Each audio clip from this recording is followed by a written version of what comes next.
So La Chimera is a 2024 film directed by Alice Rohrwacher. I think that's right, Rohrwacher?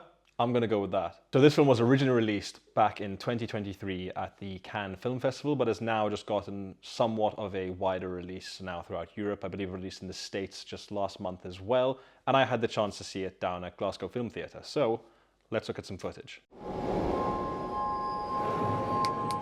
Signore, sta sognando? La Chimera follows the story of Arthur, played by Josh O'Connor, who some people will know most recently from Challengers, but also from, I don't know what series of The Crown it was because I don't watch that TV show, but he's also in that as well.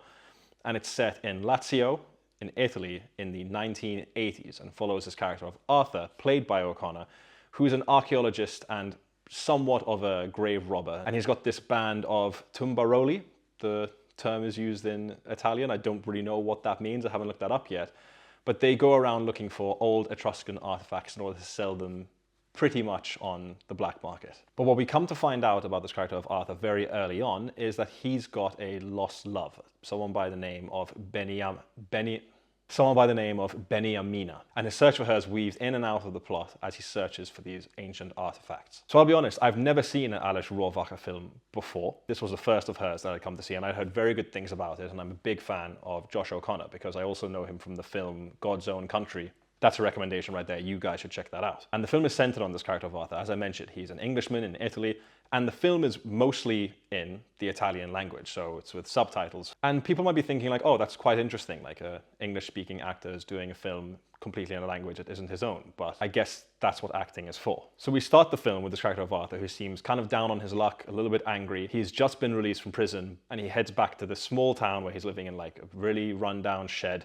But he decides to get back into the grave robbing game. Now again, I don't like to go into too much detail on the plot, but that's basically the overarching thing which is going on here. But what we really have here is a character in search of something, maybe in search of a new life, a long lost love, and possibly in search of a real purpose. That maybe this isn't really the most honest thing to do. We get these hints throughout the film as he is an archaeologist and he really loves the history behind these Etruscan artifacts. There's a lot of superstition kind of weaved throughout of we shouldn't be taking the things from these graves of people born much before us. And then that is juxtaposed with a lot of industrialism coming in. Like there's a focus on this new power station that has been built close to the town. And the Tombaroli, who are the people that Arthur tags along with throughout this film, they're kind of seen as like a much lower class of people, and why is Arthur really with them from the background he comes from? So there's a lot going on here. There's a lot to chew on. Overall, I was actually really impressed with this film, in particular with the direction from Alice Rohrwacher. The way this kind of unfolds is almost, and it sounds really film bro-y of me to say, but almost Fellini-esque in the way she does things. I particularly liked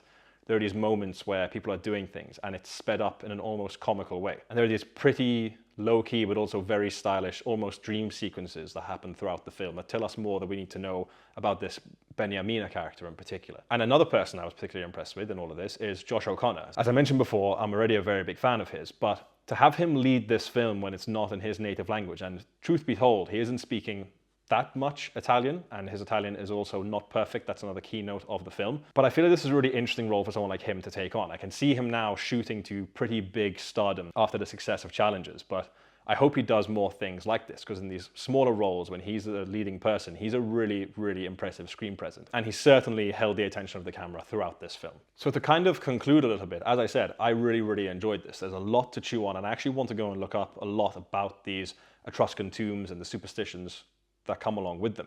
But where the movie really, really hits its peak is the ending. We've been treated to good endings recently, particularly in a film like Challengers, but this is another one where I was just like, this is a really great way to end this story with things coming full circle, but also allowing enough ambiguity for discussion. And that's one of the best things that films do. So I hope you enjoyed this review of La Chimera. If you're in the UK, you can probably find it at most of your smaller, I guess, more art house cinemas. The Glasgow Film Theatre has a great program on at the moment, and they're always getting these kinds of films in. And I'm ever grateful for them for doing that. As usual, you can find myself every Monday on the AdLib podcast. We will be live tomorrow night at 7:30 p.m. in the UK or 8:30 in Malta if you're watching from over there. If you've seen La Chimera, I would love to hear your thoughts on it. This is a film I really want to talk about with people, and frankly, there's no one I know that's actually seen this film. If you go and see this film because of this review, again, get in the comments. I want to hear about that as well. Give this video a like, subscribe to the channel, really helps out in the end. And as always, thank you for watching.